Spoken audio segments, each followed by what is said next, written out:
Hallelujah, जय मसीह की दोस्तों। आइए हम सुबह की प्रार्थना करते हैं। हम सबसे पहले प्रभु का धन्यवाद करते हैं आज के दिन के लिए, अपने जीवन के लिए और आने वाले समय के लिए। हमारा दिन अच्छा हो। धन्यवाद पिता। आइए हम प्रार्थना करते हैं।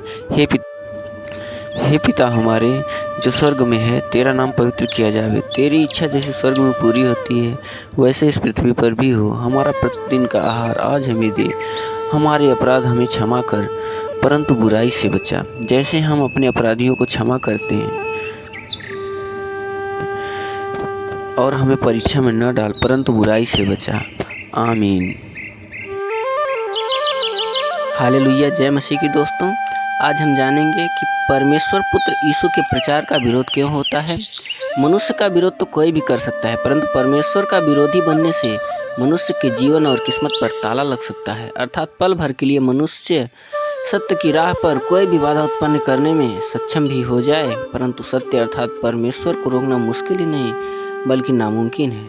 क्योंकि प्रकाशित वाक्य अध्याय 22 का 13 का वचन कहता है कि अल्फा ओमेगा, पहला पिछला आदि और अंत मैं ही हूँ।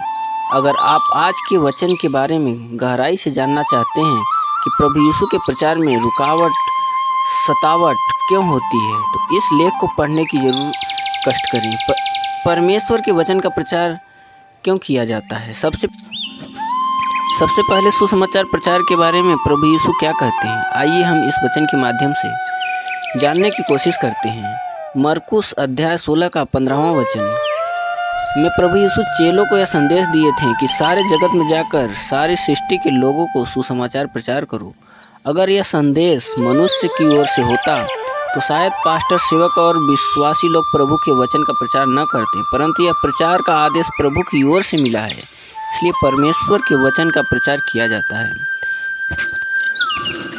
फिर प्रेरित के काम अध्याय 10 के 42 से 43 वचन में कहा जाता है कि पतरस कहता है कि प्रभु यीशु ने आज्ञा दी है कि उसके नाम का प्रचार किया जाए, क्योंकि परमेश्वर पिता प्रभु यीशु को जीवित और मरे हुए दोनों का न्यायकर्ता ठहराया है। और भविष्यवक्ता भी प्रभु यीशु के बारे में गवाही देते हैं, क्योंकि प्रभु यीशु के नाम के द्वारा पापों की क्षमा मिलती। प्रभु यीशु के प्रचार का विरोध और सतावट के बारे में बाइबल क्या कहती है। देखिए, सत्य को ग्रहण करना इतना आसान नहीं है, क्योंकि परमेश्वर बुराई को लोगों के मध्य से अलग करता है। इसलिए बुराई में चलने वाले लोगों को प्रभु का वचन ग्रहण करने में कठिनाई लगता है। प्रभु यीशु के सुसमाचार प्रचार करते वक्त भी फरीसी शास्त्रियों के द्वारा प्रभु का विरोध किया जाता था। विरोध करने का कारण यह था कि प्रभु यीशु खुद को परमेश्वर का पुत्र कहते थे, और यह बात सत्य भी है कि वह परमेश्वर का पुत्र है।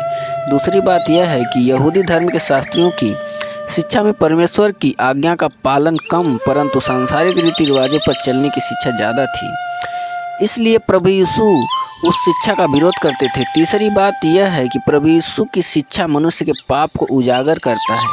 विरोध करने का चौथा कारण यूहन्ना अध्याय 15 का 21वां वचन के अनुसार यह है कि लोग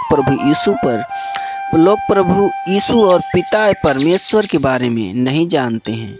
इसलिए अन्य जाति के लोग प्रचारक, सेवक, प्रभु के दास और विश्वासी लोगों को सताते हैं, क्योंकि प्रभु यीशु पहले से ही बाइबल में सतावट के बारे में बता दिए हैं। मरकुस अध्याय 13 का 9वां और 13वां वचन, लूका 21 का 12 और 13 वचन में लिखा है कि सावधान रहना, क्योंकि प्रभु यीशु के नाम के लिए लोग तुम्हें पंचायतों से लाकर पीटेंगे और हकीमों के आगे खड़ा करेंगे। ऐसा इसलिए करेंगे क्योंकि तुम परमेश्वर की गवाही दे सकोगे।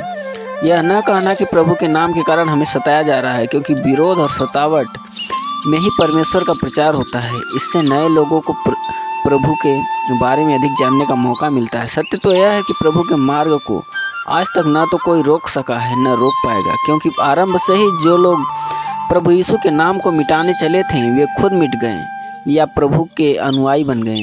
प्रेरित के काम अध्याय 22 का 3 और 16वां वचन के वचन में पौलुस अपनी गवाही देता है कि प्रभु यीशु की कलीसिया का बहुत बड़ा विरोध था। जिस पौलुस ने प्रभु के मार्ग को रोकना चाहता था, वह खुद प्रभु का बहुत बड़ा सेवक बन गया।